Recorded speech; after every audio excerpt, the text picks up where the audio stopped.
Assalamualaikum warahmatullahi wabarakatuh. Jamaah dimanapun berada, jangan lupa dukung dan tonton terus channel Masjid Agung At-Taqwa Kota Cani. Tonton, subscribe, like, share, and comment. Assalamualaikum warahmatullahi wabarakatuh. Bismillahirrahmanirrahim. Assalamualaikum warahmatullahi wabarakatuh.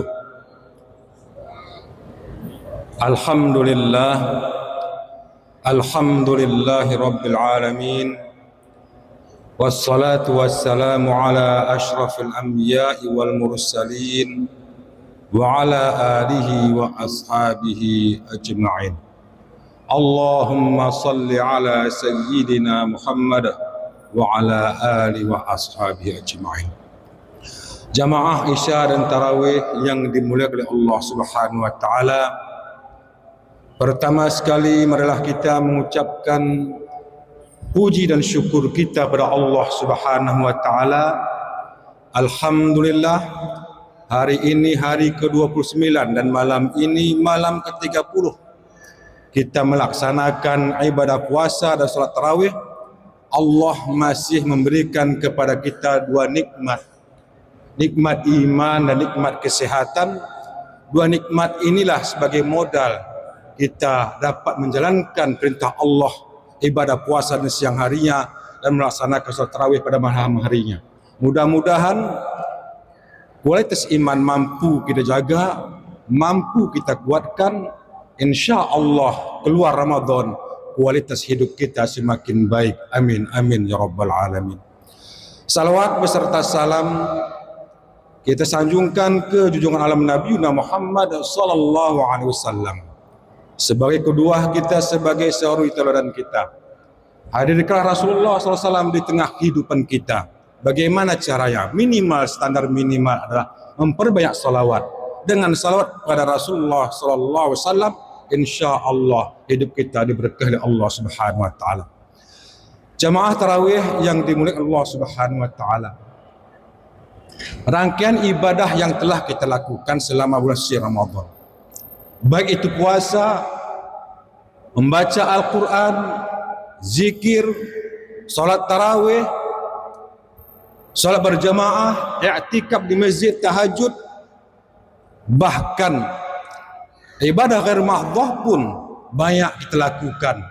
Bersedekah, memberi santunan, memberi makan para orang miskin, semuanya itu tentunya tujuan kita apa? Tujuan kita mencari ridha Allah Subhanahu wa taala. Yang menjadi pertanyaannya adalah, kenapa puasa disyariatkan kepada kita? Dari sekian rukun Islam itu, syahadat, salat, zakat, puasa dan haji, kenapa masuk rukun Islam puasa Ramadan? Puasa Ramadan tujuan di antara tujuan Allah syariatkan kepada kita agar memberi keseimbangan dalam kehidupan kita, melemahkan syahwat. Ketika syahwat lemah, maka akan terjadi keseimbangan hidup kita, maka akan muncul potensi-potensi lain di dalam diri kita. Akan tetapi kalau syahwat itu, nafsu itu tidak mampu lemahkan, dia yang terdepan, maka potensi yang ada dari diri kita dia akan muncul. Potensi pada manusia itu diantaranya apa?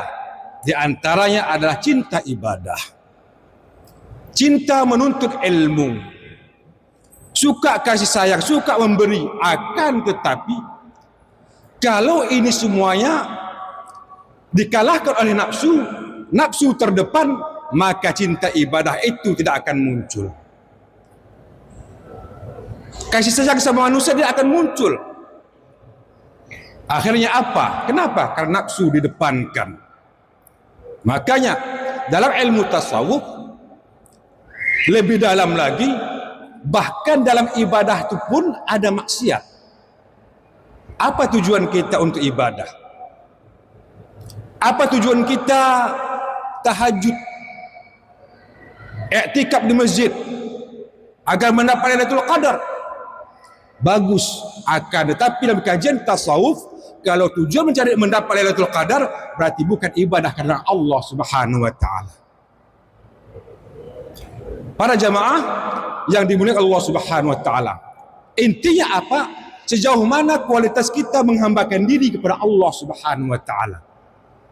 Sering kita baca setiap salat, iyyaka na'budu wa iyyaka nasta'in. Secara literal kita terjemahkan, kepadamu ya Allah kami menyembah dan kepadamu ya Allah kami minta pertolongan. Ayat ini lebih dahulu menyembah.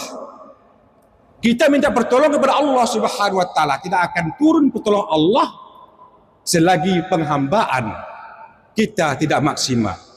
Secara bahasa na'budu abada berarti hamba. Kalau na'budu menghambakan diri. Sejauh mana kualitas kita menghambakan diri kepada Allah Subhanahu wa taala? Semakin bagus kualitasnya, maka semakin banyak Allah berikan pertolongan kepada kita. Iyyaka na'budu wa iyyaka nasta'in. Begitu juga dengan puasa. Puasa ini mana terdahulukan? Sejauh mana penghambaan diri kepada Allah Subhanahu wa taala? Kalau seandainya kualitas penghambaan diri itu standar, maka standar juga nanti akan muncul potensi kita ketika luar Ramadan. Kita hidup di alam syahadah. Alam nyata di bumi ini alam syahadah. Kajian tasawuf naik ke atas alam taraqi. Taraqi alamul malakut, naiknya ke alam malaikat. Bagaimana kita naik ke alam malaikat? Tergantung kualitas penghambaan kita pada Allah Subhanahu wa taala. Sudah maksimal kita menghambakan diri kepada Allah, insyaallah taala pertolongan Allah turunkan kepada kita. Apa pertolongan itu?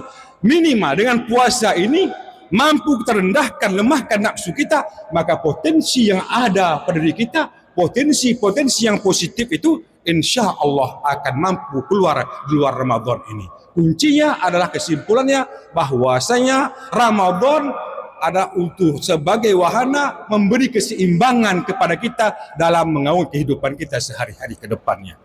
Para jamaah yang dimuliakan Allah Subhanahu wa taala, selanjutnya kami secara pribadi dan seluruh keluarga besar UPD Khusus Masjid Agung At-Taqwa mengucapkan terima kasih kepada kita semuanya, kepada semua jamaah atas partisipasinya untuk ikut meramaikan beribadah di masjid yang kita banggakan ini.